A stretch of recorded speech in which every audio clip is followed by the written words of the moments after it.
Saan yan? Gusto kong pumunta dyan, dali niyo ako dyan. Anong ginagawa ni Carlos dito? I don't think I have to spell it out for you. Alam mo lang, in a relationship yung tao. Agaw ka talaga, ahas! I was ready for a catfight, not an action scene. Pinoprotektahan ko lang naman yung relasyon nating dalawa. Oo, pero dapat hindi mo siya sinaktan. Sinaktan din naman niya ako eh. Dito ko lang nalaman na may kakayahan pala kaming magpagaling. Kanina napansin ko nga yung stars eh. Lumalabas lang siya kapag nagpapagaling ako, pero nababawasan din siya. Carlos, si Seth ang kumidnap sa akin. Sigurado ka ba 100%? Oo, Carlos. Ako pa rin ang tinatanong niya sa mga magulang niya. Traitor ka! Please don't take this personally! Hindi ka ko kailangan ko at wala kang kinalaman dito! Ang alien ang kailangan ko! Hindi siya basta alien sa akin! This has nothing to do with you! Ang hirap kasi sa'yo, maiilap ka lang ulit sa alien pa! Ayoko pong makulong. Huwag niyo naman po akong idamay. Hindi kita dinamay. Dinamay mo sarili mo. Tita Grace, wag na po. Kung mababawasan po yung life force niyo pag pinagaling niyo ko, huwag niyo na pong gawin. Grace, I'm so sorry sa mga kagagahan ko. And I really hope that we can start over again. Alam mo, Venus, hindi ka lang plastic, ahas. Higit sa lahat, chararat ka! Chararat ka na! I'm not done with you yet, Grace. Emily, makukuha mo ba yung fragment na nasa dito sa mo? Paano po? Kapag ginamit ng farm ang pictures mo, may expose ka. Marami nang nagawa sa pamilya natin si Sir. Yan na lang ang magagawa mo para kay Sir Carlos.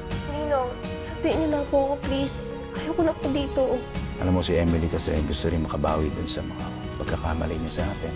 Pasensya ka na, Carlos, ha? Ang dami to rin nakakagawa ng kasalanan dahil sa akin. Saan mo to nakita? Sa loob ng bag ni Grace.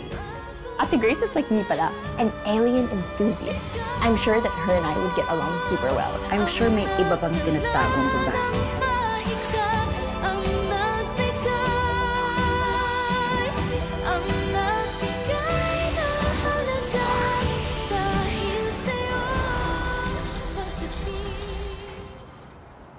Okay, dito na tayo. I-drop off kita dito. Pero medyo mas malayo lang to dun sa napag-usapan ninyo ni Seth. Pero mas safe ka dito. Okay lang po dito. Maaga pa po ako ng 20 minutes. Okay. Emily. Pasensya ka na kung uminit ang ulo ko sa iyo kahapon. Naintindihan ko naman po, Tito. I would have felt the same. Pero promise, kukunin ko po yung fragment. Sige. Okay, ganito alis ako. Iikot ako dito ng mga 10 minutes. Tawagan mo ako kung may mga problema. Babalik ako rito. Opo.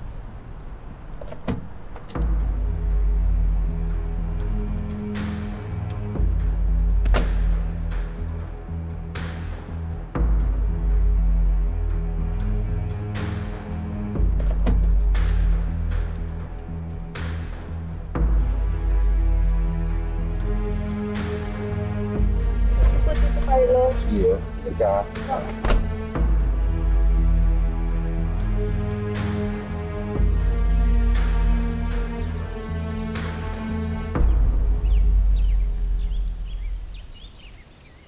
Anong ginagawa mo dito? I'm here to see Tita Nova. Ha? Naligaw ka ba? Bakit dito niyo pa naisip mag-meet up? Hindi naman siya taga dito, te. I don't know. She asked me to come here, so I guess I'll just let myself in and wait inside. Naku, Ma'am Venus. Ginamit mo pa si Madam. Eh, alam ko naman kung bakit ka nandito eh. Re-rest back ka kay Ma'am Grace. I'm sorry, what? Sorry, what? Ang ganda ng umaga. Bawal maging nega. Busy si Ma'am Grace, okay? Nag-aasikaso every morning kay Doy papuntang school and going to school. And You know what? I'm gonna call Tita Nova. She should be here any minute now. you, go girl. Ay. Alis din naman pala.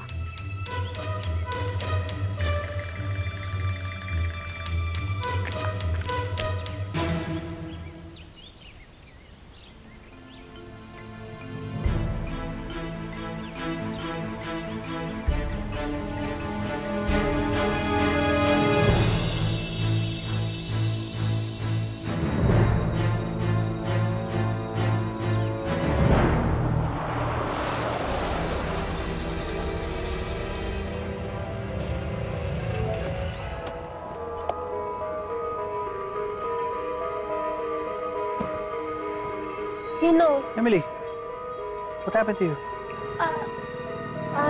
na-fracture lang po Ninong nung tumakas po si Grace. Buti nakakalakad ka pa, pero paano ka nakarating dito? Hinatid po ako ni Betty. Ganun ba? Oh, akin na yung gamit mo, ilagay mo na sa kotse. Ay, sige po. Ayan. Ay, Ninong, ako na po. Hindi, okay lang. Nakakaya Yun po. na. Ako na po, ako na po. Hindi sure? Ako na po maglalagay. Basta, ingatan mo ha. Lagay mo lang dyan kasi may gamit dyan. Ninong, ano ba tong bag na to? Wala, yung fragment, may crack lang. Basta, ingatan mo ha. Bilisan mo kasi susunduin ko pa si Vega. Pinabalik ko na siya.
Emily, ang tagal mo na may lagay yung gamit mo sa kotse.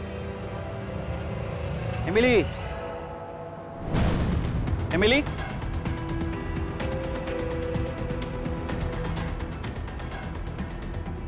Emily! Tito, Oh, Emily. hindi na po ako sumama kay Ninong. Pero, kinuha ko na po yung fragment. Nakuha mo to? Naisip ko na pong kunin agad at dalhin dito eh. Hindi ka ba niya sinundan? Hindi ka niya nakita? Hindi naman po niya ako napansin eh.